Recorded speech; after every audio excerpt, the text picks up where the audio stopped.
So we're live. I'm gonna get the folks, the good folks, to kick it with us a couple minutes to get in. But for those who watch on the replay, we are live. This is By the Hood. This is our Friday live. We do every Friday as a way to communicate and talk to folks within our community and just have conversations, man. I see folks coming in, so I'm gonna wait a couple more minutes, man. Cool. What's up with you, though, brother? Man, every day above the ground is a good day, man. A lot of things going on, but a lot of good things going on. The world a crazy place. So I'm just happy to be here. Yeah, this is true. So I see folks coming in right now. And by the way, we are joined by our brother, the professor, Mr. Akil Parker from All This Math is with us. Akil, what's up with you, good brother? I'm good, man. I'm humbled, to be here. Be in the presence of you two brothers. With the work. Hey, listen, man. Community. I'm trying to follow your blueprint. Listen, man. After watching your YouTube channel this week, man, I'm humbled to be in your presence, man. Because you have a skill set that I don't have. Man, I know how to do simple addition. You know what I'm saying? A couple percentages, but you know what I mean? Like, I'm used to certain things too. Like you talking about integer, using all the proper terms too. I'm like, what happened to Aunt Sally? Yeah, like, you don't give Aunt Sally no love? Yeah. I'm like, whatever happened to please excuse my dear Aunt Sally? That's how I was taught. Yeah. That could be confusing because it's that MD thing, man. Everybody thinks that, you got to always multiply before you divide. That causes a lot of issues, Yeah. I need to do a video about that specifically because you know how people be on the Facebook beefs over the math problems that resurface like every couple of months or whatever, and people like no, that's not the answer. And like, and then they be talking about the new math and everything. I'm like, listen, it's a set of rules. Because the thing about it is, like, I remember up to a certain point, I didn't understand that you do multiplication or division depending on whatever comes first when you're reading left to right. I was the person that when I was younger was like, oh, you PEMDAS, the M is before the D, so you always multiply before you divide. So it's like you find yourself in a situation where people jump over the division to do the multiplication and then go back and do the division, but that's not. Gotcha. The details of the order, What's the proper? Break it up a little bit, but I'll say, what's the proper term for that? Because I watched it in your video. I forgot what you called it, but it's the proper term. I was waiting for you to bring on. Say, I remember this. This is PEMDAS, and then you called it whatever the proper term is. Oh, what the order of operations? Yeah, but you didn't call it when you got to that point. You called it whatever the proper term is. See, I'm gonna tell you. I was taught. Remember FOIL? I think I was taught FOIL. I don't know. I have to go back and watch the video. Yeah, maybe I was taught FOIL. I was taught PEMDAS. You know what I'm saying? Yeah, all these different tricks. Yeah. Hold up. We still can use FOIL though, right? FOIL still cool? Okay, I just want to make sure. Yep. We got folks checking in with us, man. FOIL's good. FOIL's good. A lot of teachers don't like FOIL. I like FOIL. Okay. Yeah, I mean, I'm just making sure. I mean, it's the distributed property. Yeah, you end up. I mean, it's just a way to make sure that the students make sure they multiply everything by what's got to be multiplied by. These are just helpful ways for them to remember. Make sure you do the F, the O, the first, the outers, and the inners and the last. Yeah, see, that's the stuff I remember, man. But anyway, man, we got folks checking in with us now, man. Folks are getting in so we can get started, man. We got Terry checking in. Terry, how are you? Terry. Checking in. Hey, how are you? Good brother Jose. What's up, Jose? Here. Hey, what's going on, man? Okay, got off a flight. Where you coming from, bro? How was the airport? How the airport looking? Don is here. We can officially start. Yo. Lance is in the building. Hey, Lance, I sent you an email today. Let me know if you got the email. Yeah, man. He already dropping knowledge, man. That's what the good brother does, man. Jalil, what's up, brother? You're just playing my part. To get this knowledge. Oh, coming from Miami. Oh. Okay, Miami open though. They ain't even closed. So, Adrian, what's up, Adrian? Rich is in the building. What's up, Rich? Okay, Crystal's here. For the folks coming in, man, they're checking with us. Let us know you're here. Phil is here. You know what I'm saying? So we got our good brother on. The professor's in the building with us. We got a real live professor, a mathematician. That's right. This is what mathematicians look like. All right, Lance, I'm glad you got everything. Just want to make sure. This is what mathematicians look like in 2021, man. So first and foremost, before we get into the time value of money, man, I just want to, give you your flowers. I talked to you yesterday and I told you, but I will tell you in front of the world, man, what you're doing is very important because I know when I came up, mathematicians didn't look like me. They had a certain image. When I thought of math, I didn't think of, a brother that like such as yourself. And your YouTube channel is powerful. It's real powerful for a multitude of reasons. And for those folks watching, you could go make sure you guys go subscribe to his YouTube channel. I mean, don't leave us. Make sure you stay and watch the episode. But I want you all to make sure you subscribe to at All This Math, and that's on Instagram as well as YouTube. But because he's doing good work, for our people, man. It's culturally relevant, and he's giving math a new face, and I think it's very powerful and it's important to do. What you going to say, Corey? Yeah, I mean, we talked a lot about the marketing around math, and he's doing an amazing job to change the marketing around math because math gets a bad name and a bad rap because it's marketed poorly to black people. And so to have a mathematician to come and change that is amazing. You know what it is, though? And we can have this conversation. It's like a lot of times we don't recognize how important math is. Math is a language, but we also don't understand that it's used in everything we do. Especially in our space where people are, investing in trading options. I talk to people who tell me they hate math, but they can tell me what percentage they made on their trade. I'm like, you're doing math. A lot of times, folks, I'm in real estate. People could tell you all the numbers on their real estate property. That's all math, geometry. So all these things are important. But I agree with you, Corey. It is marketed to us wrong. And I mean, think about some of the word problems you got when you were a kid. You know what I mean? Like Sally has to, I don't care about it. Tell it to me in a way I understand. What did Quadir do? What did Quadir do? I don't care what Sally did. What did Quadir do? Like, can I get some black representation in these? It's weird, man. Like, so I get it, man, and I appreciate, like I said, because I know how poor. Like, I'm a teacher, so I know how poorly math is marketed to our children. And so, I try to do my part because I've had these conversations with Brother Akil. And so, from the beginning, if we can market the math properly, then, confidence and excitement build better mathematicians, right? Because when you're confident about something and excited about doing it, you'll do a better job at it. You'll put more time into it. You'll give it a better effort. You'll give it a better effort. And so the marketing piece, that's the mental piece of it that we got to get to, and we have to do a better job of changing our own narrative. And so, Brother Akil, I really appreciate you. Yeah, man. Yeah, man. Real quick, we got a couple more folks checking in. Andrew, what's going on, Andrew? How are you? Yeah. Don is checking in from Ohio. Don be all over the place, Don be all over the map, don't he? Yeah. See, Adrian said this is a math session. I may be traumatized before the show is over. No, don't be traumatized. Don't be traumatized, Adrian. We're going to make sure we get you right. I just came back from Vegas. It's lit. Yeah, the world is open back up right now. Mexico is in Miami right now. Hey, Madeline, how are you? Hey. Ken checking in with us. Jalil said that math is the beginning of natural society and that he's a Mason. So you already know math is the most important thing on this earth. You already know. And, that's what Crystal said. Look, Shaquana bought 3 bundles. That's what she's trying to buy. I want to, give me some of that. You know what I'm saying?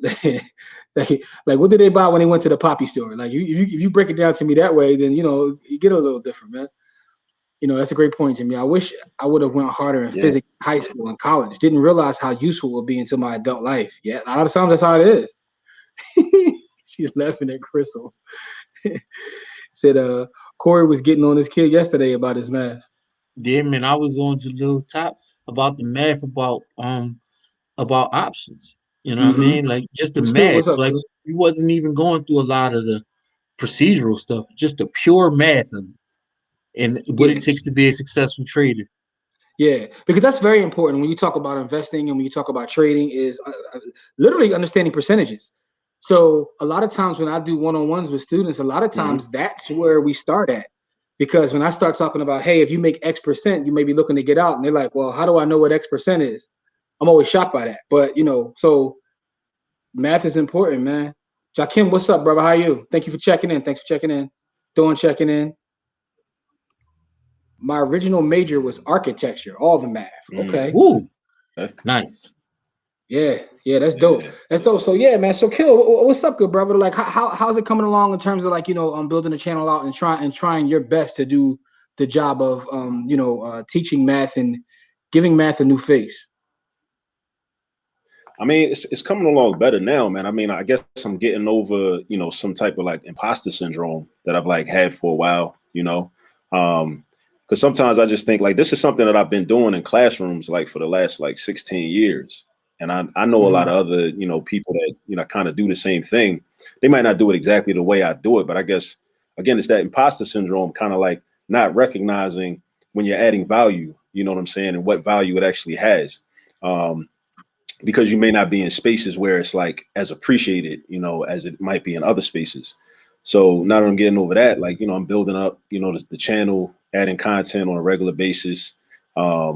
I teach it, as y'all know, I teach at Cheney. So I got one class that I teach on Tuesday and Thursday. So what I do is I shoot all my videos in my office in the new science building, where my office is. And so I'm filming videos on like Tuesdays and Thursdays. Sometimes I go up there on Saturdays and just like shoot a whole bunch of Johns, just to add content. So that's what's going on now. That's what I've been doing this semester. I mean, last semester I was recording, but I wasn't as focused. But then I wasn't really marketing. I wasn't really, now I'm getting more into the marketing and distribution, letting people know about it, letting people know that it's out there and it's a real resource, and kind of just letting people know that like while there are thousands of maybe not thousands, maybe hundreds of other people on YouTube and on the internet that are doing math problems.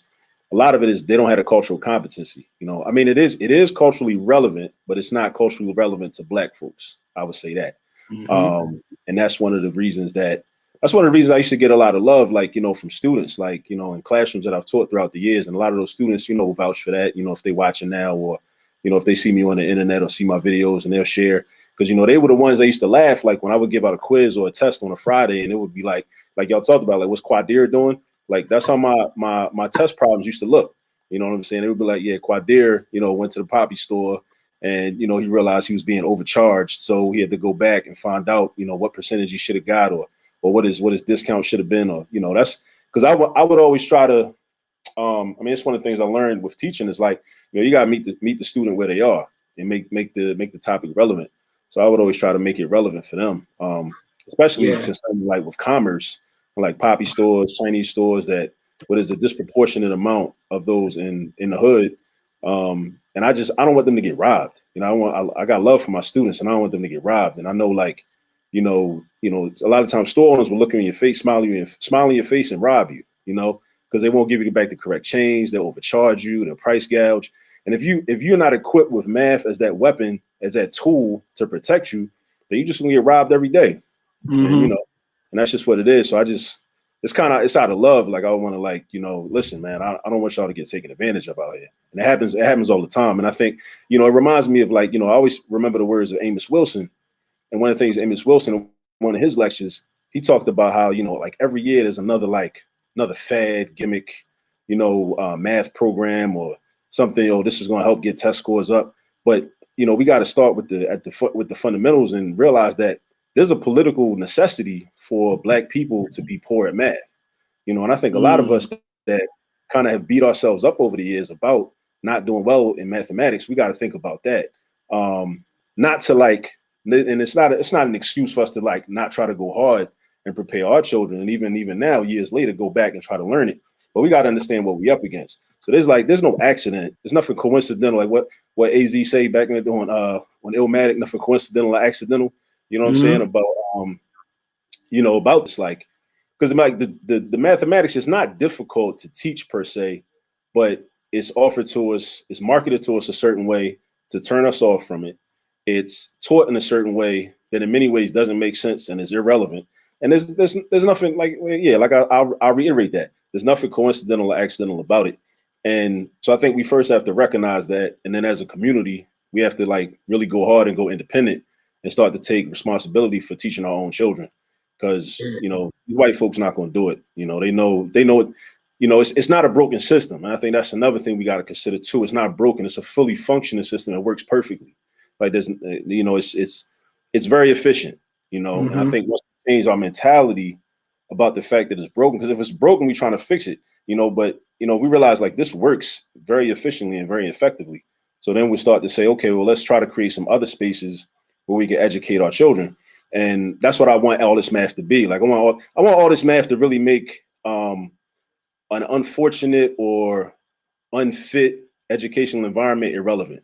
That's what I'm making it relevant.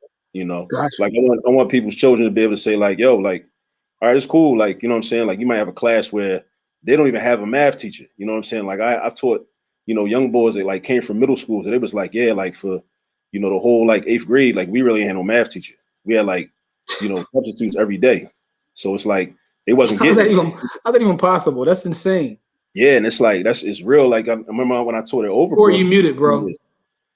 Especially with a class that's a necessity to graduate. Like, how could that even be possible? But anyway, I want to go back a little bit to what you were saying about the educational system not being broken. It's not broken at all. And the thing about it is the way it was set up, it's set up to create workers. It's set up to create zombies, right? It was set up to create factory workers during the industrial era. And it hasn't changed in 160 years. And so that's the thing about education that most people don't understand. It's set up to do a certain thing, and that's what it's producing. It's producing workers, and then especially in a new technological society, it's failing our students because society is moving way faster than education. But also, right? So that's a great topic, right? Because it's not even just at the grade level. That's every level. Because I mean, if you guys have worked in like or done work with or worked in like industries that have like a small footprint where there's a couple people, you actually get things done faster, right? But when you start to work in bigger organizations, and as the organizations get bigger and bigger, it takes a lot to get things done, to go through the system, so to speak, right? So even when you look at colleges now, colleges are way behind what's going on in the world. If you talk about like talking to people that are in college, and I know that Jose is now, like when you look at some of the textbooks and what they're teaching, they're not teaching what's really going on in business right now. You know what I mean? Like they're not, which is why the space we're in terms of online education is what it is, because the way business is done now, what they're teaching in college is antiquated. You know what I'm saying? I looked at a textbook the other day. They're still talking about like, certain softwares and things that just aren't even being used right now because the world moves so fast. And when you have big institutions, and I'm talking about the bigger colleges, it's hard. Like they have a whole system set up just to like change a textbook. It has to go through this whole process. Yeah. Meanwhile, the textbook that you have, everything in there is irrelevant because now, Moore's law, things are just moving so fast. So, that's why I was surprised. I was surprised, and shout out to Morgan State, my alma mater, one of my alma maters. They got that fintech center. That's major. Yeah, that's big. I'm curious to see what they're gonna do with that, and what type of moves they're gonna make, and what type of education. That is definitely a major move forward. That is definitely a major move forward. Because that's not even that's gonna reverberate like not even just on the campus, but throughout the whole city of Baltimore. You know what I'm saying? So hopefully, like Black people down in Baltimore will be able to like really take advantage. Hopefully they have like summer programs, whatnot. Matter of fact, y'all should probably get in touch with some people to try to get down there, get in on that. No doubt. Definitely we'll be there. Some of the people in the in the space in the organization, affiliated with Bottom Hood. Definitely, man, because that's definitely they're creating space for that. So I'm curious to see what's going to happen, man. Hey, listen, for the folks watching, do me a favor, please hit the like button, share this video. We about to jump into some time value of math conversation, but please do me a favor and hit that like button, share this video, and finish chopping it up with us. Make some of these comments. Adrian says that it was her worst subject, but I got better in college. Math is her nephew's favorite subject. And to him, it is a language. That's dope. That's dope. Chemistry major. I learned to love math because of it. Oh, yeah. Nice. That's what's up. 60-40. My major. Balancing equations. Yeah, that was my drawing. Stoichiometry and balancing equations. My major was architecture too. The only math I hated geometry because I told you I was talking yesterday, Mr. Diano, man. I hated the boy I had for geometry. Still remember his name. Man. That'll do it. Like the wrong person will definitely ruin it for you because that person becomes representative of that subject. That's why over the years I had to learn to not take it personal a lot of times, like when students would be tripping, just be out of pocket, you know, and I had to realize like, wait, like she's not really like that, or he's not really like that. What they have is like this like social emotional like blockage and issue with mathematics. And then I'm the math teacher, so I personify mathematics in this room and in this space. So they can't fight the textbook. They can't take out their like vitriol and angst. Yeah, so it comes at you. So it's gonna be me because I'm making them feel uncomfortable. And I think that's something that like we got to analyze even more. Like, yo, this is it could be uncomfortable because like, you know, there were some years when I had some rough spots in my own like math education, like I think like 12th grade, like in calculus, you know, I wasn't really focused, you know what I'm saying? But, you know, it was a little uncomfortable. Some other times in the past, some little spots here and there. And it could be an emotional thing, man, because it's like, especially if you're used to excelling and doing well. Yeah, you're not, and it's not clicking, man. Listen, listen. Mr. Deano, if you see this video, we can still square up right now. I'm just letting you know. But you trying to square up with a 75-year-old man? Listen, man, he still can get this book, bro. Like, he still can get this book. Why you trying to square up with an octogenarian? Bro, I like listen, man. We still could box. Let's see. Math was money to me, so it was instant attraction. Another point you made that Dawn talks about, I think a lot of us struggle with this. She said imposter syndrome is real. I struggle with this often, although I know my culture ad is invaluable. It's a struggle. Yeah. But you know, it's hard though. It's hard though too. I think sometimes with the imposter syndrome, it's like when you do something so much and then you're constantly trying to improve on yourself and on your own, you know, value or your own product that you're offering or product or service.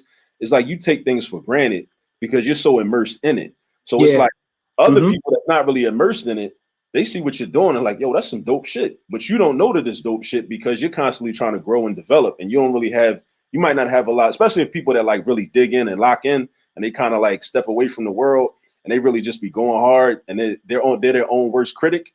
That's another problem too, because then it's like you constantly like, nah, that's not good enough. That's not good enough because you're your own critic. But then when other people see it, they're like, yo, shit is major. Like, yo, you got to put this out there. You got to let people know about this. I realized that when I was consulting with a surgeon, brilliant guy, and he was a surgeon, and like I was telling him some of the most basic things in finance, and he had no idea. And in my head, like certain professions we associate with just like being brilliant. Yeah. And the guy was a brilliant surgeon, but he had, when it comes to money, he knew nothing about money. Brilliant at what he was brilliant at. No, exactly. That's when it clicked to me, because a lot of times we take those things for granted. We talk and we use acronyms and slang for certain things, and folks be like, "What are you talking about?" I'm like, "Oh, okay."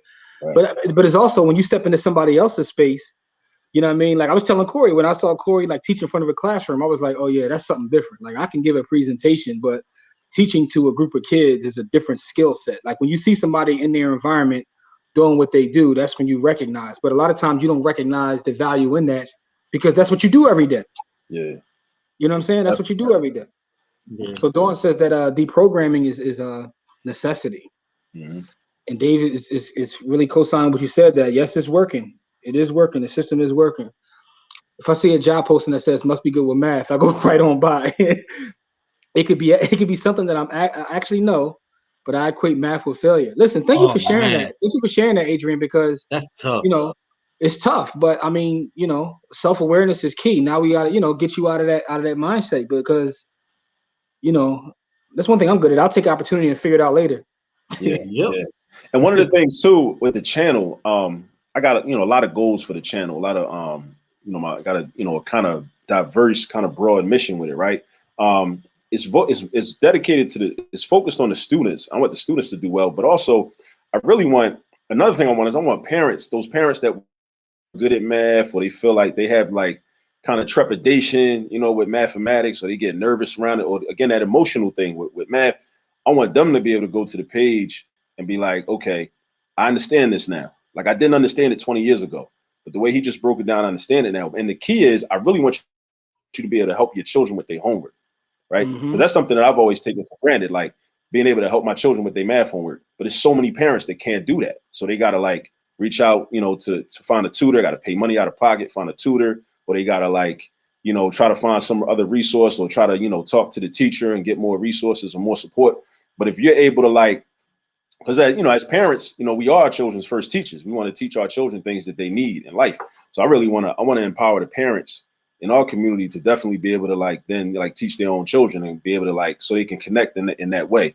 So that's definitely another aspect of all this math is like a full, I want to service the full family, your aunts, your uncles, your grandmom, your grandpa, whoever, your old heads, like your older siblings, whoever. So and as a community, we can get down and help each other with math. And math don't have to be this thing that we try to figure out. We got to finesse and finagle and figure out the best way to get around it while still getting what we need, whether it be from a school or, college or whatever. Because I want to shift math from being like a bully, what I'm saying, like the gooch, what I'm saying, invisible bully, to being a friendly tool, right? Be a friendly tool because you carry certain tools. You're like, okay, this tool is here to protect me.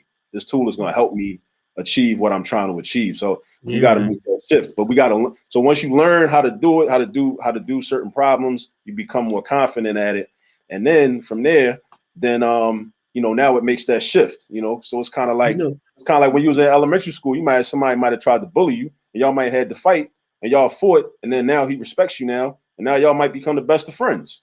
Listen, you know what's crazy? I know a lot of Black people that are in social jobs and social work because they didn't want to have to take math in college. Mm-hmm. They didn't pursue careers that they would have pursued had the math barrier not been there. Right. I know a lot of people. They was ducking that math smoke. Yeah, they ain't want none of that math smoke. And because they wanted a college degree and they wanted to be able to, because that was the thing that we were told, you need a college degree to move forward and do all of that kind of stuff. But I know I was in college. I'm a teacher, so I know I was in a room. I took one math class my entire time in college because I wasn't trying to teach math. And so I was in a classroom full of people, and in the one math class I had, like half the class failed. And all of these people are teachers now. They hated math so much that they went into social work and social services to get away from math. Man, that's interesting when you say that, because now I sit and think about the fact that traditionally speaking, social jobs don't pay a lot, right? So exactly, we talk about how a system fully functioning. Exactly. So Dawn says education of the masses. Yep. Big B1, what's up, brother? Thanks for checking in. Appreciate you. Let's see. I get some more comments jumped on me. Let me get back to these. Man, thank you guys for all these amazing comments. This is dope. So Jaleel says, I tell people all the time, schooling is designed to create workers. That's why there's no entrepreneurship classes. Yeah, man. And the crazy part is I've seen schools now actually start to have entrepreneurship classes, but the teachers aren't entrepreneurs. I'm like, never mind. That's either here nor there. Yeah, it's up to us as a community to educate. When I taught the NEFTY class, Network for Teaching Entrepreneurship, at that point I wasn't an entrepreneur, so I was learning with my students. Like, and you were teaching it, right? Yeah, and I was teaching it. They just needed somebody to teach it. I'm like, okay. Oh man, so like I had, Michelle says he was an elementary ed major in college. Yeah. One of his I teach that class now. That's what's up. Okay. What's that? Michelle? Yeah, I teach that class now. That's one of my classes that changed. Appreciate that, Black Voltron. Thanks for support. We definitely appreciate that. You skipped over Lance. Lance asked Akil. Let me see Lance. Hold on, let me see. She asked Akil why he got into math. What made you get into math? I didn't get to it yet. I didn't get to that question yet. Nah, you skipped over it. What time was it, Corey? It was 7:22. Oh, I didn't even get there yet. My fault. So Stu says that he majored in finance. Always thought it was amazing. You can use the same time value of money equations to calculate bacteria growth in biology. That's powerful. Yeah, that's gangster. Dope. So here's the next one. This is what you're talking about. You may have answered this already, but what made you pursue math? It's a good question. I was just like, for the most of my, K through 12 experience, I was good at math. And then when I went to college, I ended up being a finance major because I was trying to chase the bag. And I was like, I always liked money, and finance just seemed like, the science of money. And they said it was a lot of algebra in it. So I was like, I could do that. I ended up becoming a bank examiner after college. That wasn't a good fit for me. It's more audit and accounting work. So I got out of that. And then I started doing substitute teaching, and I was thinking about what subject to teach. And then, people were it was an economic decision. Definitely. I had a baby on the way. And I also had bills to pay. I constantly was being told, like, if you're a black man and can teach math, you can write your own ticket. So I bought it, which is true, definitely to an extent.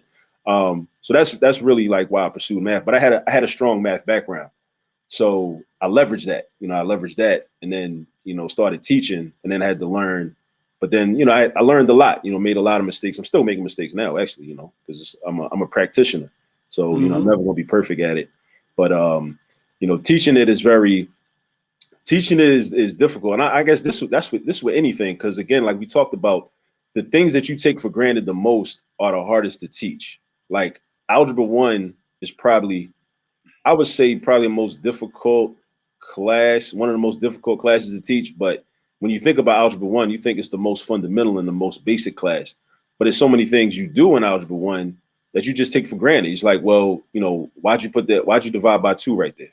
Like, I don't know, like, because a lot of time, like a student will ask you a question, you'll be like, damn, why do I do that? Like, because that's what I was taught to do. I was taught that happens here.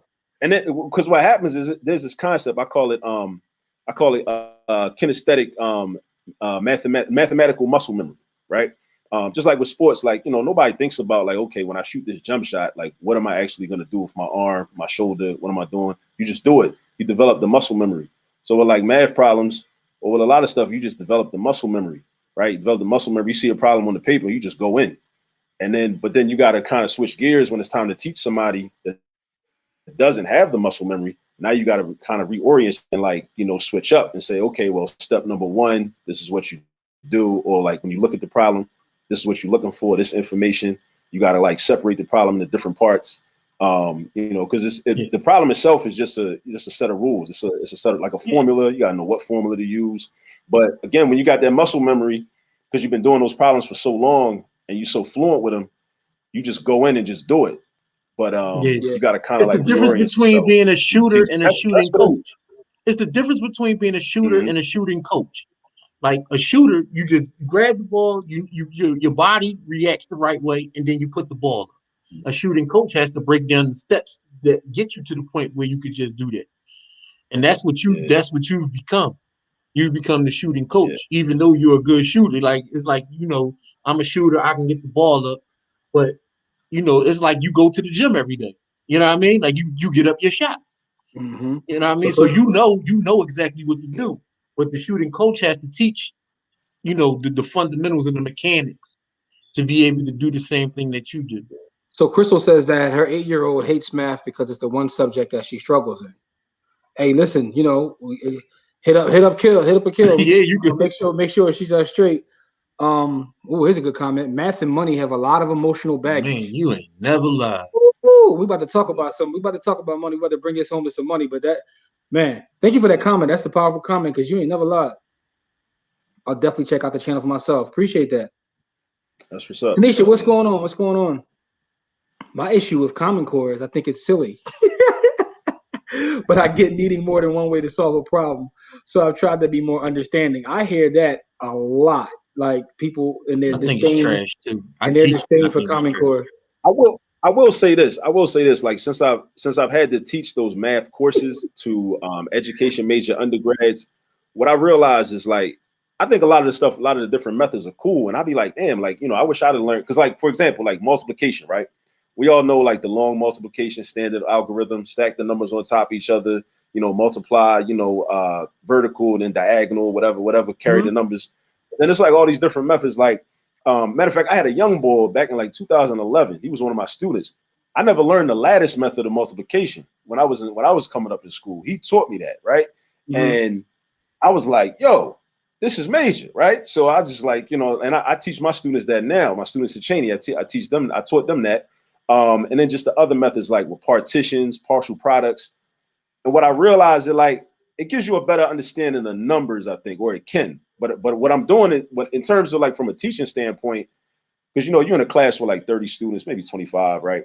Different people learn different ways, and they're wired differently. So you as the teacher want to have a lot of different methods you know, because you might teach it one method on Monday. Okay, some people in the class still really not clicking, they're not getting it. Still on Tuesday. But what I hope is that what's happening, and this may not be happening. So, but what I think should be happening is for teachers to be given like the students and the parents like kind of like options, you know, and not really like penalizing them if they don't really fully understand every method. I mean, they need to go to a Montessori school for that, bro. No child left behind. No child left behind doesn't leave any space for them. That's why I think like when you know the one thing that Bush Senior left was that no 1,000 points of light, no child left behind thing, and that was the absolute death of. That was senior or junior? That was senior. It was senior. It was right after junior. Whatever. Yeah, it was junior. It was junior. It was junior. It was junior. But he left that, and that was absolute garbito. It was garbage in the worst garbage way. And the thing about it is not because it wasn't set out to be as garbage as it is. But the thing about it that's garbage is that because they called themselves trying to level the playing field, and what they did is they made everybody mid. Like nobody could achieve on a high level, and all of the lower level students get left behind. So listen, really that's math, right? That's math. Only the mid students get any kind of anything out of it. You know, listen, what I'm saying, that decision itself is math, right? So as someone who like I write script, I can try to fix one thing, right, within my script. And you know, I'm doing a good job I'm doing it for a good reason, but I put the wrong period somewhere, it'll go back and like mess something else up. But sometimes you have to take those chances. Not giving him an excuse, but just understanding I'm saying how it turned out. But now that it turned out this way, the key now is what are we going to do about it now? There's no pivoting. That's what I'm saying. Education takes forever to pivot because they got to do these longitudinal studies. And that was my point about why a lot of the system is effed up right now. But hold on real quick in our comments. We got more smoke for Common Core. Crystal with more smoke for even Common Core. You know, and Dawn says no apologies needed because everybody got smoke for Common Core. Miriam, thanks for joining us. She says, wow, I'm so glad I walked into this space. Math was an enigma to me when I was younger. I excelled mostly in the arts, language, and history all throughout primary school. Felt inadequate in math. Man. Yeah, so I mean, but that's something else I want to address too. I want to address that because like one of the things I also think I'm trying to push is to decompartmentalize like education generally. Like I'm working on this concept. Well, I have this concept called hystematics, right? Where initially I was just trying to combine history with mathematics, right? But it really enables you to. It's like a framework to really combine like political science, cultural studies. And when I realized it was something I kind of was doing like in my classroom anyway. So like, if I'm teaching a geometry class or algebra 2 class, but for real, I might want to have a conversation with my students about Assata Shakur that particular day. You know what I mean? Like, and shout out to Assata Shakur because it's Women's History Month anyway, right? So then I was like, well, let me figure out a way to like incorporate this, into mathematics. So we like create mathematical problems that, are based on like either some of her experiences. Because when you look at like a lot of word problems and SAT prep, all it is like, I mean, it's all culturally relevant. That's what I'm saying. It's all culturally relevant. But the question is, whose culture is it relevant to? So what we can do is we can kind of even use what they've been doing as a model and just say, all right, well, we're going to make our own word problems, make our own textbooks, our own workbooks. And, it's not really that difficult to do once we realize that there's a need for it. We need to know how to like do the mathematics, that's presented to us in those types of problems, about Sally and, Jimmy with 3 apples and all that. That's cool. Yeah. We know how to do it, but we can also then as the teacher, we can create our own content. That's really what we got to do. So like so I want to be able to like the sister said, like she was better with history and like art and language arts. I think that, well, for one thing I definitely say is like we got to get into incorporating math in a meaningful way in those other subjects, right? And then definitely with language arts, because I would tell my students all the time, you got to know how to read first, then we could do math. Because a lot of the issues with, and a lot of math teachers, I'm sure, will attest to this point, is that you'll have students where you'll give them an equation and they'll do it, they'll solve it with no problem, right? Give them an algebraic expression, they'll evaluate it, no problem. You give them a word problem that requires them to read a paragraph, translate it into that equation that they could easily solve, and they cannot do it. they haven't been trained to do it, and they haven't been trained like how to do that. So I think we definitely got to merge those two, because that's more of a real issue, right, that we got to address. And I think it should be something where, like, just again, as a community, we start to like blur the lines between mathematics and language, because again, when we come up in school, that's that European shit. It's like everything's compartmentalized. Like, okay, you go in this room, you talk about this for an hour, a bell rings, y'all get up, you go into it, walk down the hallways, go into another room for another hour, the bell rings. It creates a lot of confusion, and it's inefficient, because we could be having the same conversations, even if we go to different rooms, we could be having the same conversations. Yeah. But that just like everything's compartmentalized, and it just causes a lot of confusion. We think one thing don't got nothing to do with the other. That's part of No Child Left Behind, though, because on day one, teacher has to teach section 1 day 1. On day 2, teacher has to teach section 2 day 2. So it's all compartmentalized, because if it was like that, but it was like that before it's No Child Left Behind. No, I understand that. That's part of the factory worker piece, because they wanted everybody good at something, and so they compartmentalized everything. So that's part of what I was talking about, why the educational system hasn't changed in 160 years. But what I'm saying is, if you're the math teacher and I'm the history teacher, right? Because I'm also, certified to teach history. So if you're the math teacher and I'm the history teacher, and you're doing a certain lesson, I can bring that lesson into my history class using mathematical equations. So because history is really a bunch of numbers with a story attached to it. That's really all history is. It's a bunch of numbers with stories attached to them. And so people, like when you break things down to their base and what they really are, that's that's when you start to get the collaboration. But you can't get that collaboration without having, a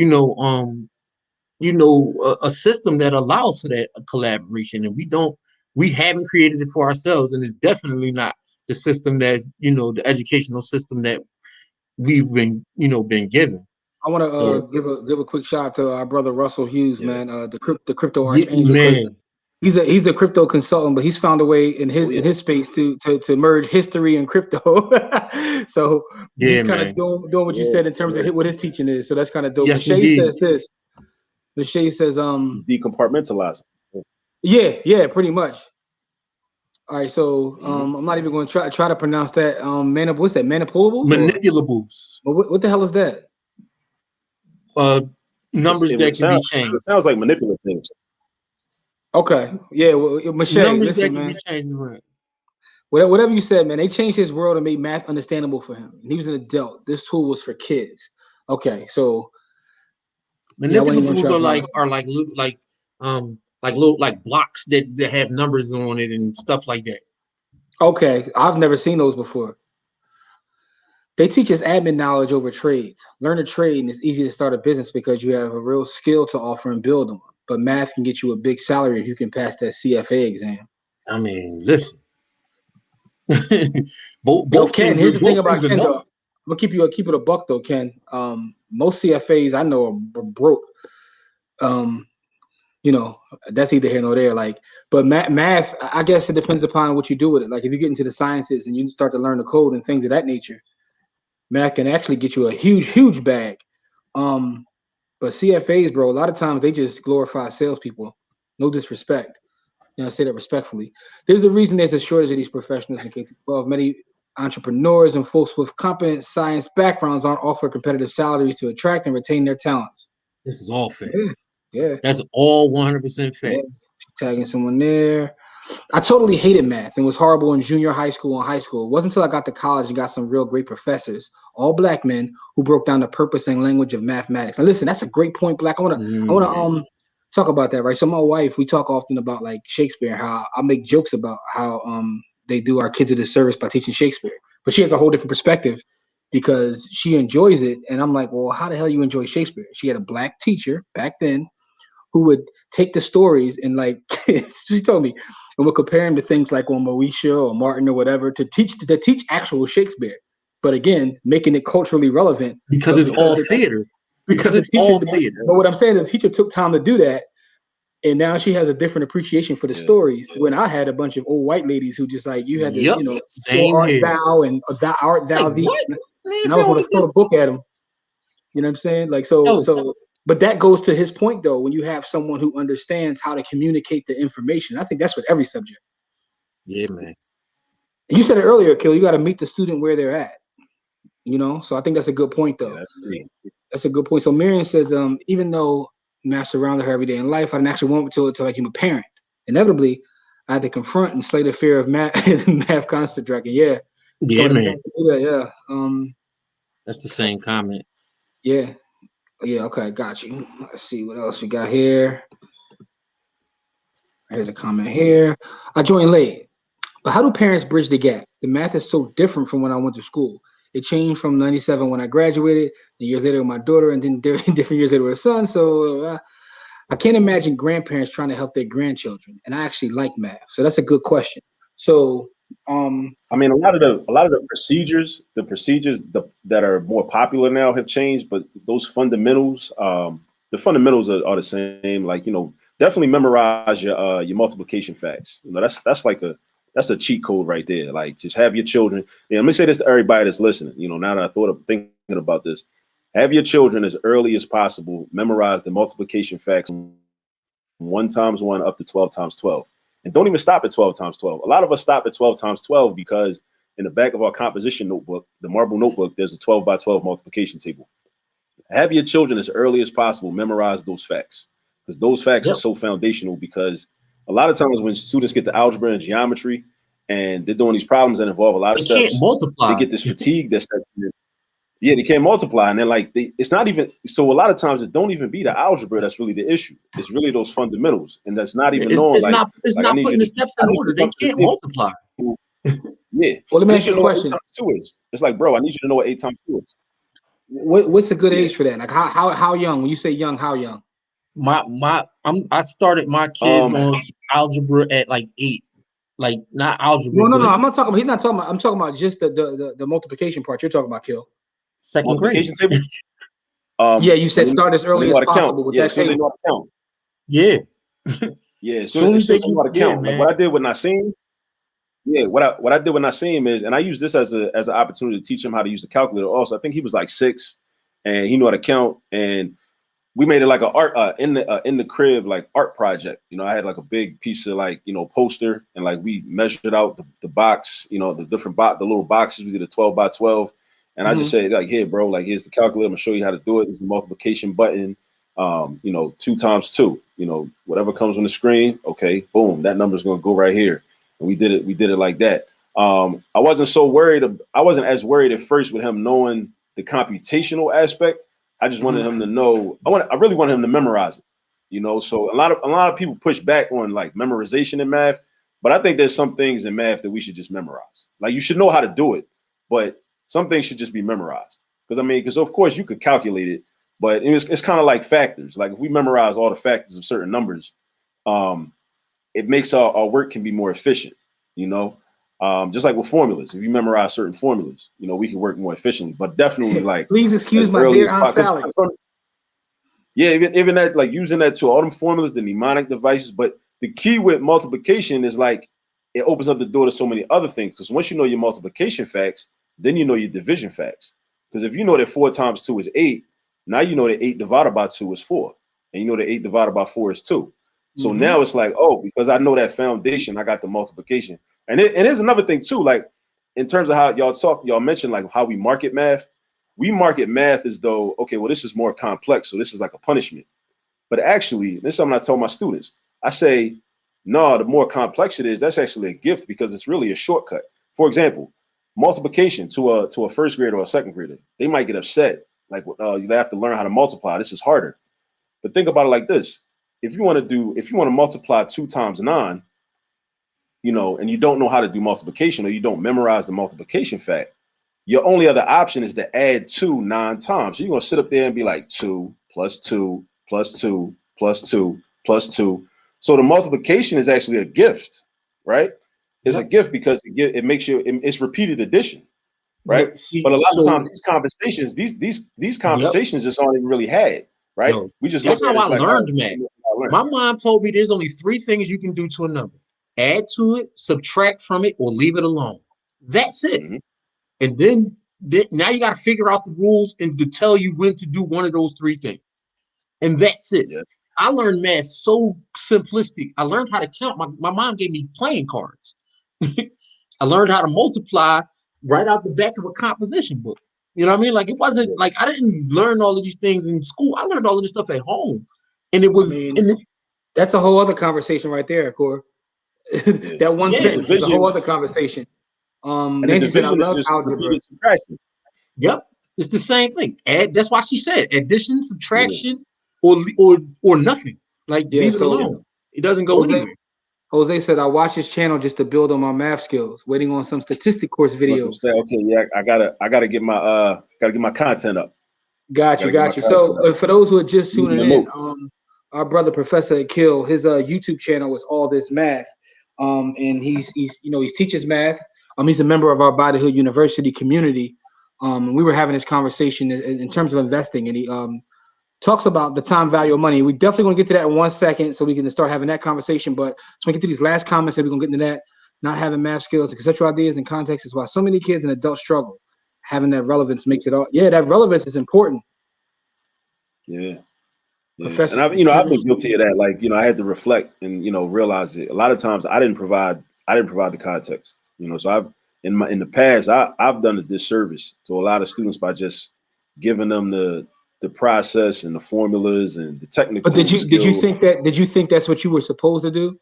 Like when you didn't, and real quick though, before Black Vulture, I want you to answer this question. What school did you go to, brother? Where you had all those black professors, man. But go ahead though. Did you think when coming into this space, did you think that I have to do it this way? And then one day you said, look, I could do it this way?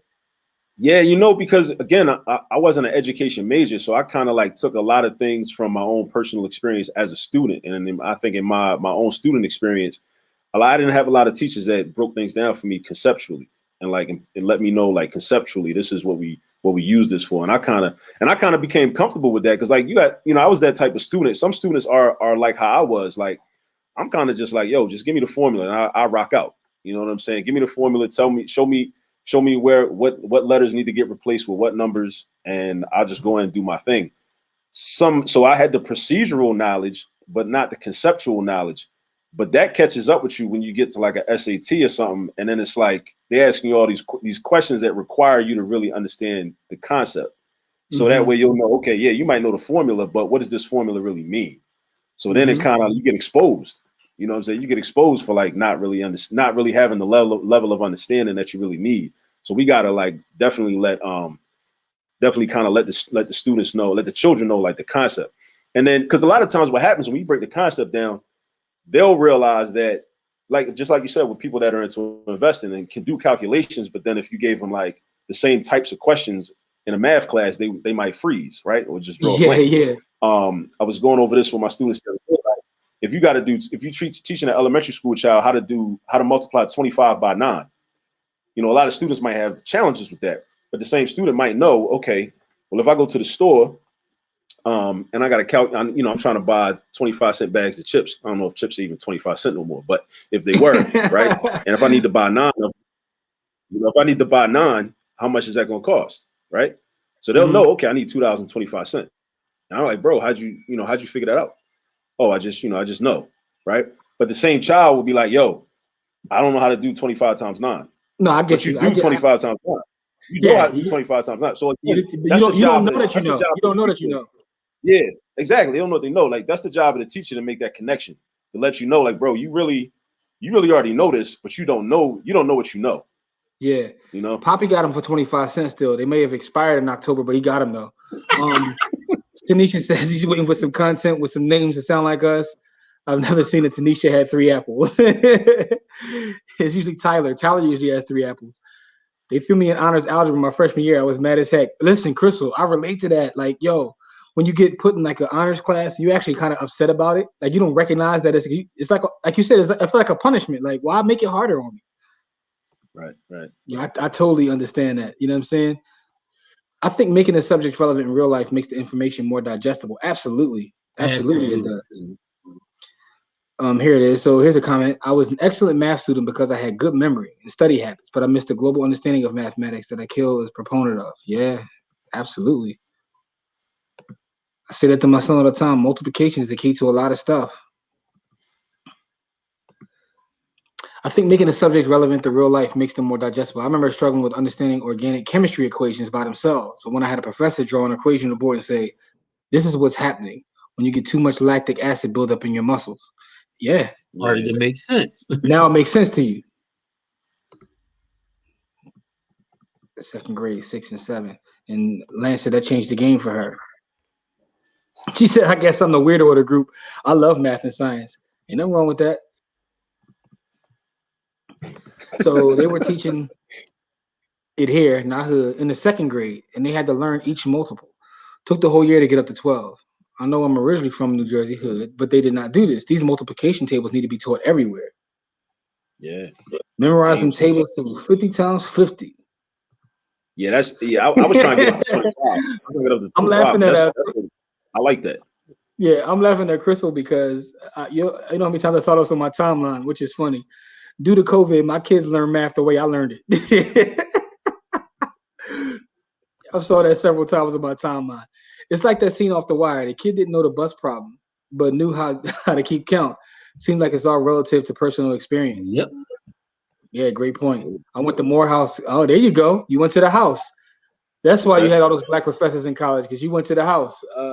Salute to all the HBCUs out there. Salute. So, brother Akil, man, we've been on here for damn near hour already, but let's talk about this though, because you are a member of By the Hood University. You studied options. You got into the options game. By the way, how'd that play work out for you? I didn't even get a chance to take a look. What happened to Roblox today? It was terrible, man. It started running. The price started running back up, so I lost everything. I lost everything. I'm at the point now where I'm like, yeah, what they say, like I either win or I learn. So like sometimes I'm like, yo, this is risky. Yeah. I'm gonna learn. You got off everything I taught you. What did I teach you, Akil? You did the exact opposite of everything that I taught you.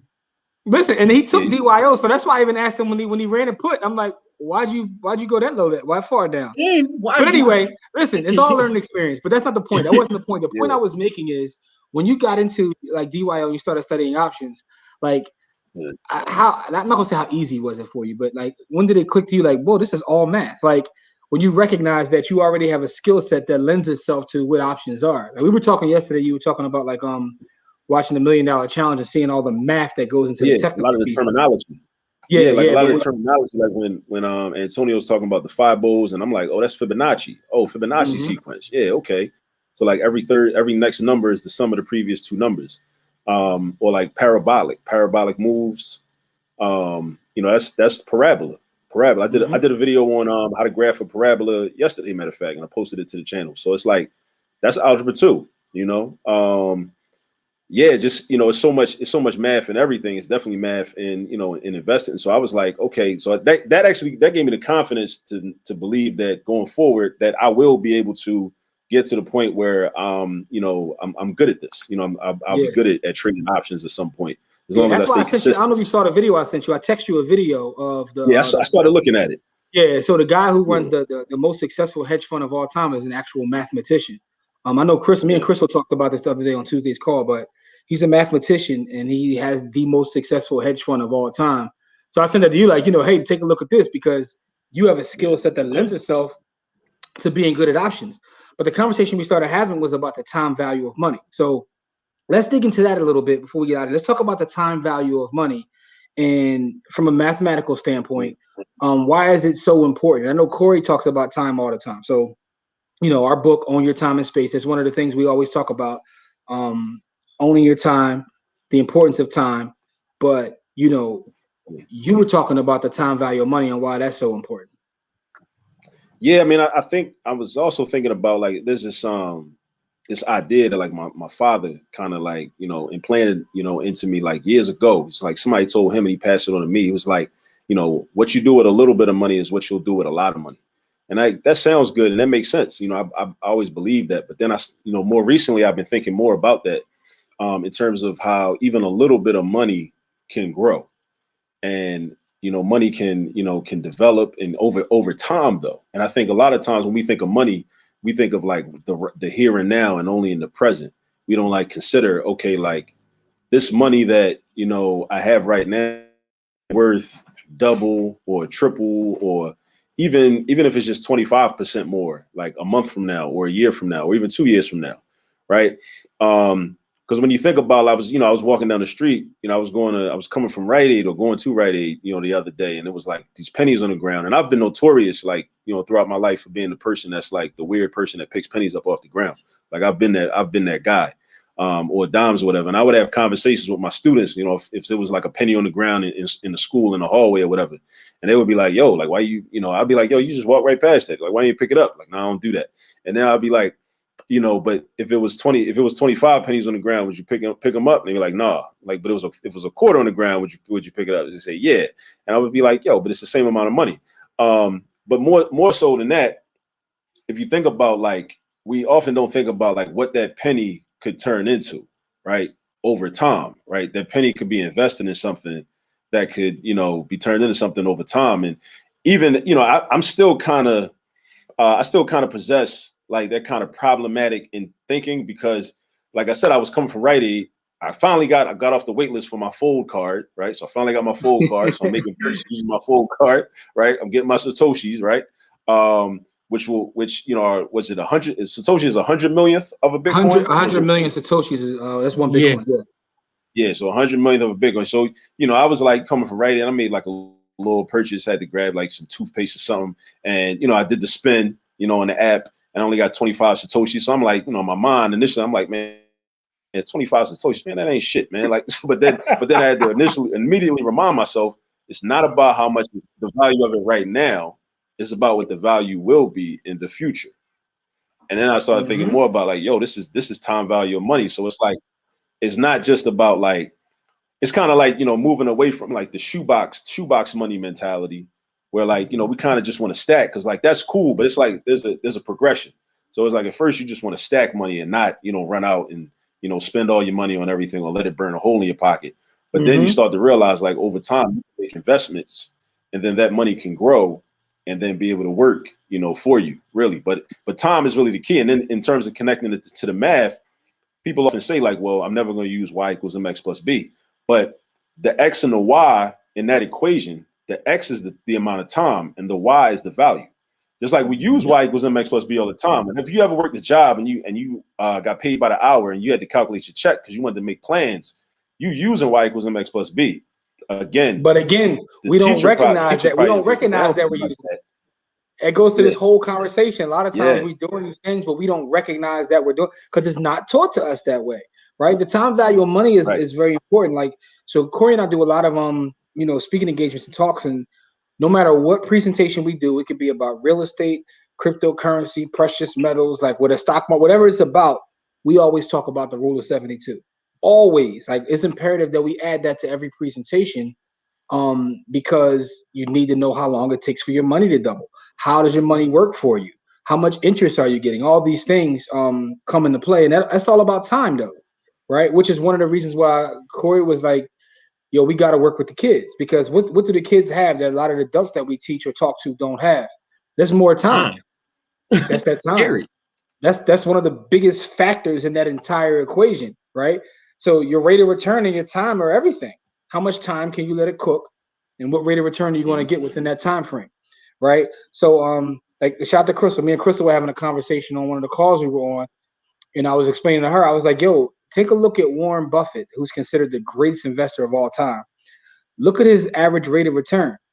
And she was shocked because it wasn't as high as like, some of the returns that people in our group see, whatever. So, but the difference is the time. He's 90 years old. But he's also started when he was like 11 years old. Yeah. So he got so much time in. So that's the difference. When some people don't start till they're 30, by the time he's 30, he's been already in the game for 19 years.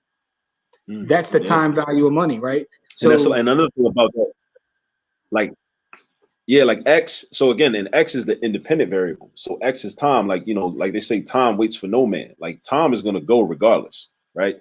Y is dependent. So Y is the value, but it's dependent on the value of the time, or your X value and the other variables in the equation. So if we go back to, calculating your paycheck, which your paycheck's going to be in 2 weeks, M in Y equals MX plus B, M is your pay rate. So if you're making $15 an hour, right, that's your M, right? B, in a lot of cases, like your B is going to be 0, because B is like the amount of money you start out with. Now, if you work a sales job where, you get a guaranteed base salary, right, you're going to get that $400 a week. And then like your commission is, a certain percentage for every sale, then that commission would be your M. And then you multiply that by, X would be the number of sales, right? And then that would give you your value, give you your final value Y, right?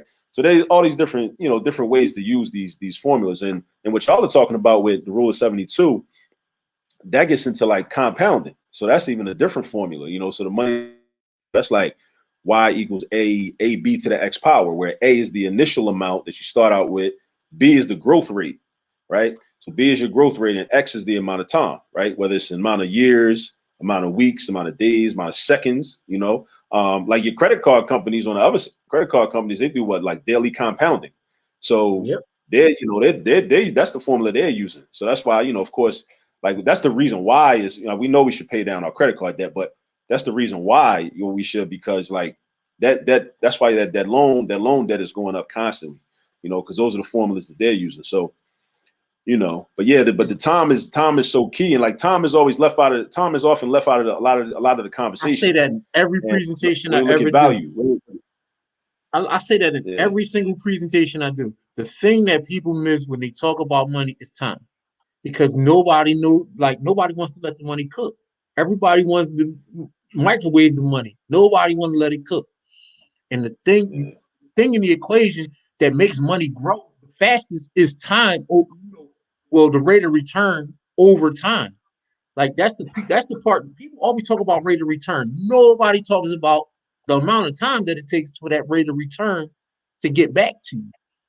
And so I have a lot of things about, the time value of money, because I tell people, when the time value of money is about 3 things. It's about your money will never be more valuable tomorrow than it is today, because of inflation and because of quantitative easing.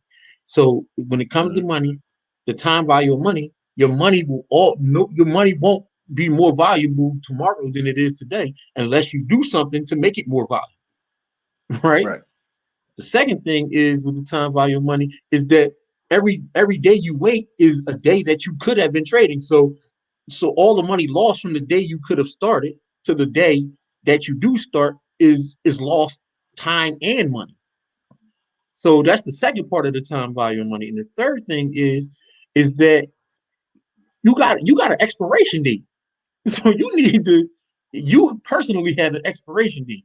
And so every day that you're not investing is a day that you have to spend time and energy working.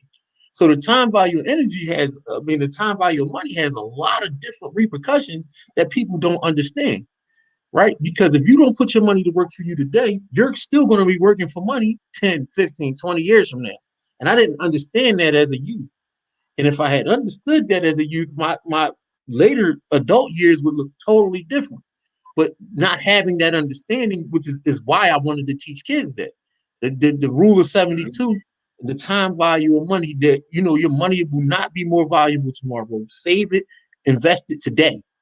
Because tomorrow is a day that your money is growing. And then every day that you don't do it is another day that you don't get that value.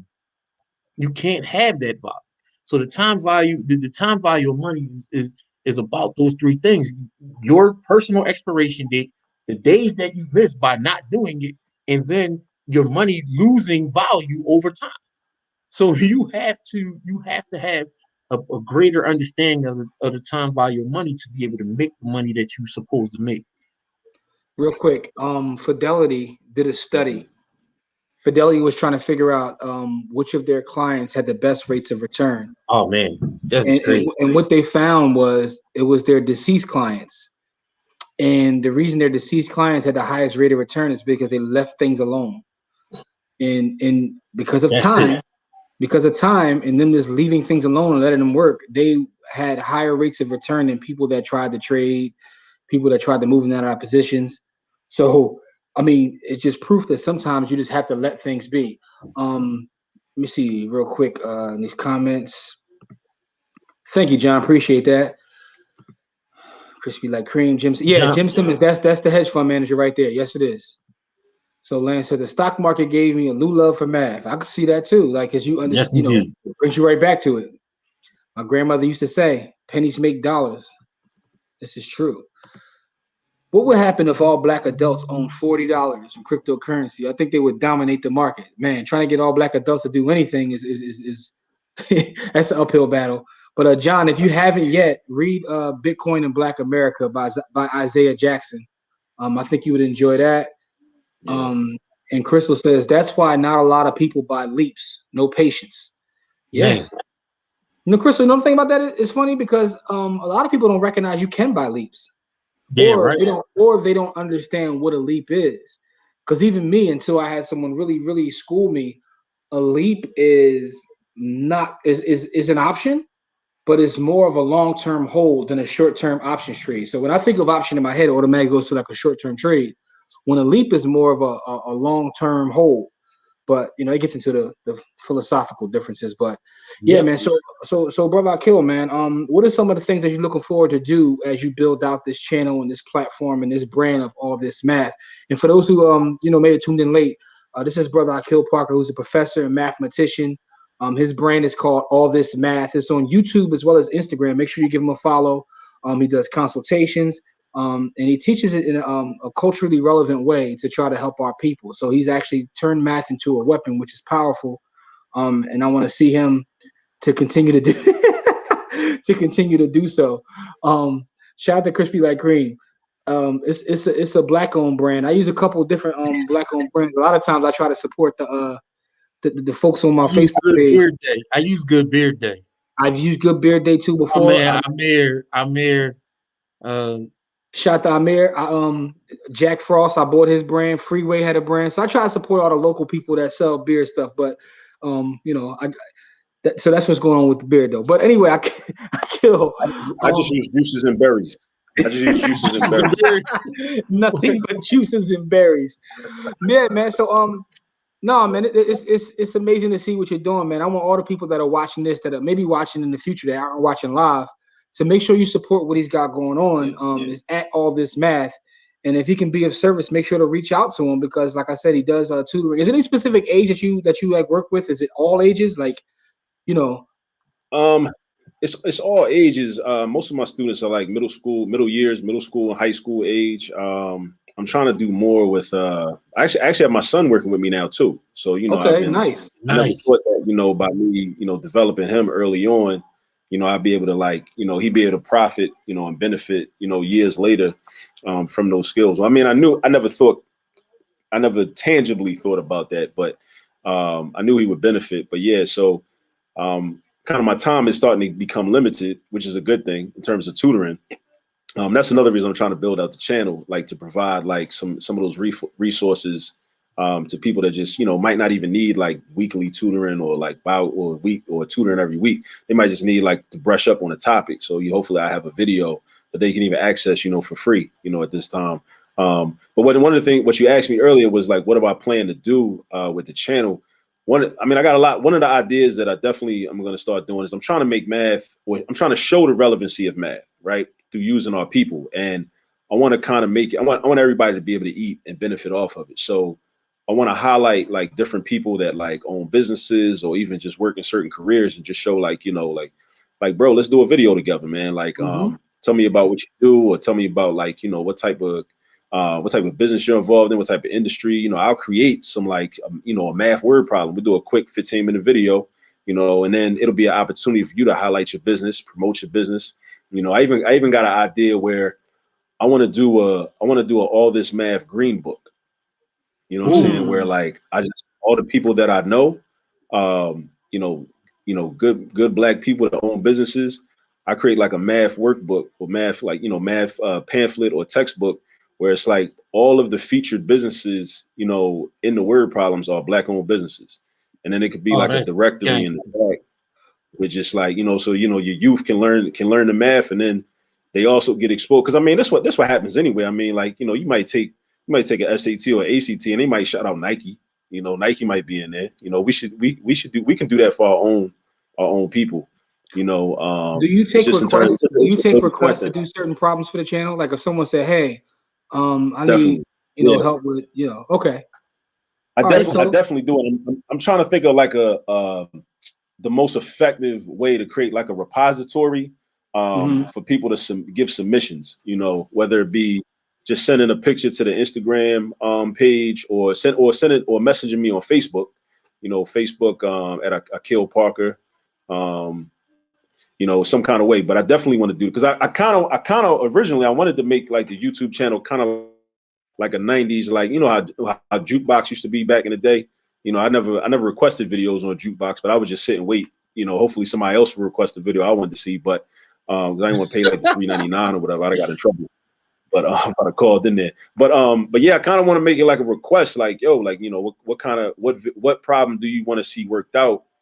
And hopefully I'll be able to, like, you know, in the time frame that you need it, you know, I'll be able to create that video for you. Because I think that's something that, you know, people will like, you know. Yeah, you know, it's like individualized. I gotta say this. My son is taking college stats.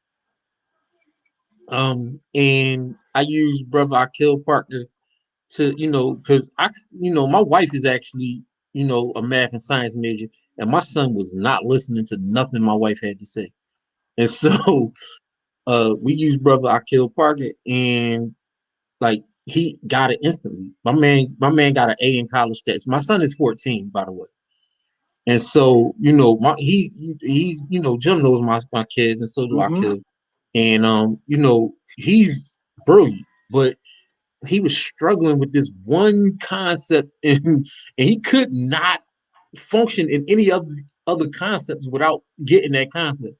And instantly Akil got him to be able to do it. And it was like, so it's not like I don't know what he does. I know exactly what he does. And so that's why I'm so passionate about what he does, because my kids have benefited from what he does. And so just so y'all know, he is the absolute real deal. Yeah. Make sure you support. Listen, you brought a flashback. You brought up the jukebox, man. I just had a flashback to that Anquette video. They used to come on constantly. I think that's the last time I saw Anquette. Whatever happened to Anquette, man? Anybody know what happened to Anquette that's watching? It was an R&B group. Who that is. Yo, it was an R&B group back in the day, and somebody used to constantly order that on the box. I'm like, yo, why do y'all? It was Anquette, because that's the only person. The crazy part is one of them joints where it come on so much that you start to like the song. You're like, why do I like this? Because you hear it nonstop. Now I'm curious. But now I have to go look. Yo, but now I'm like, now that made me understand, like, yo, they really can program you, because yo, I hear it so much that I like this, but it's like because I hear it so much. Like, so that's how you know that you can program people through music. I just want to put that out there real quick. There's a lot of them on the box though. When NWA came out, they just ran. I understand NWA. I'm just saying there's certain videos like when Straight Outta Compton came out, that was on a box. I ain't gonna lie, I got in trouble. I ordered Straight Outta Compton like 17 times. My mom, $60. My mom was mad. I ain't getting nothing for like 3 months because I ordered that $60 worth of NWA. I watched that video like 8 times back to back to back. She was flaming. And she took the phone off the joint. Like, we ain't had no phone for like 3 months. Nobody couldn't call in. Like, if something would have happened in our house, we was done. She turned the phone off. Core, I'm gonna show this real quick, Core, just to show you that I ain't crazy. All right, so I ain't crazy, man. Here's Anquette right here, man. It's an R&B song, man. But here's what's crazy about this. This used to come on the jukebox all the time. But I'm laughing because this joint got damn near 2 million views on YouTube. Yo, I know this. Okay, I know this. Okay, I know this song. See, but I'm such a weirdo that I actually remember their name. Oh, they was on Luke's record label. Yo, anyway, I'm gonna stop that. Let me stop that real quick. I just want you to know I wasn't making that up. That's all. No, you weren't making it up. I know you weren't making it up, but I couldn't remember the name. And as soon as you showed the video, I knew exactly who it was. I was like, yo, they came on so much. They came on so much that I remember the name of the group and the song. Like, it's a shout out to Anquette. Wherever you are, Anquette, yo, shout out to you. It was Anquette ordering those videos though. It probably was Uncle Luke. Now that I know they was on Luke record label, Uncle Luke was ordering that. Because that's first of all, you talk about Uncle Luke, and someone just said it too, Nancy. He said we were watching Luke videos on the box. That's the only place you can get Luke videos was on the box back then. They had my man banned. Yeah, man. So, real quick, Jose, I guess you can hit his inbox, Jose, to figure out. I guess it depends upon what you got going on.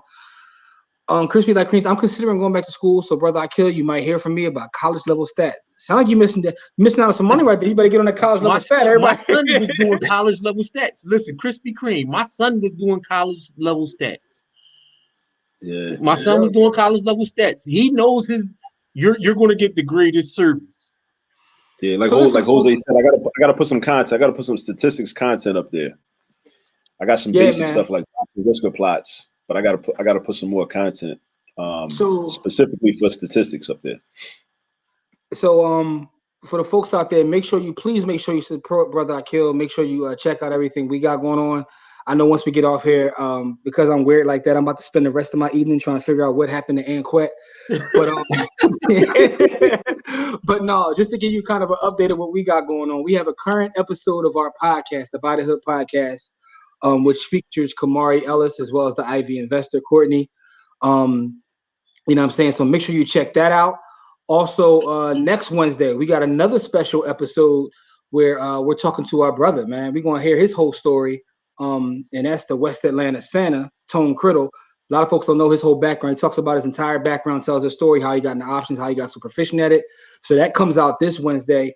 For those that are in our private group, make sure you tune in Sunday for the MDC. We bring in another show after we cooked this past week. So, make sure you check that out. And also, again, as a matter of fact, I'm going to post this in the comments so everybody can see it because I want everybody to make sure that, once you leave here, you go subscribe and check out everything the brother got going on. And that's our brother Akil and All This Math. Make sure you check that out as well. So Diamond Davis checking in, man. Said that's some Florida Skywalker Records. Yo, Dave, I didn't know they was trying to look till today, but I remember they dominated the jukebox, bro. Like they came on jukebox so much that I still remember that song. So now I'm gonna go find out what happened to those young ladies, man, because that song was fire. So shout out to them. Crispy Like Cream, we appreciate you as well. Thanks for checking out. He said, Akil going way back talking about the video jukebox. I ran up a hella big ass phone bill ordering them videos. I was debating whether I was going to say this, but my fondest memories of jukebox was being my best friend, my man Tim. Shout out to Tim. Being in his house, like waiting for the Adina Howard video to come on. Man, listen, say less. Fondest memory. We was young, horny virgins. Like, waiting for Adina Howard to come on. Say less, man. Say less. Adina Howard was, Adina Howard was that. She was on fire back then. I'm just gonna leave it there.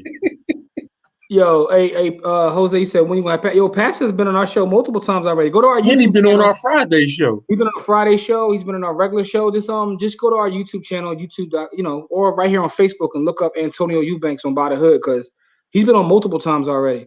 And yeah, Tone is bringing the fire, bro. Like Tone told parts of him that I didn't even know. Like, so I think it's a dope episode coming up this Wednesday, man. So check out everything we got going on. We got some major stuff we working on too. So just stay in tune with us. We are building out. For everybody that's an affiliate, we definitely appreciate you. And as we grow, your affiliate links will become worth more because we're doing a lot of amazing things on the back end. So just stay in tune with everything we got going on. Check out our brother Akil, man. This has been amazing talk, man. I appreciate you every time you come on because we just get to have great conversations. And I think we need spaces like this where we can just have these conversations. And math as a backdrop is always interesting. You know what I'm saying? So Miriam, thank you for saying that. So this was great.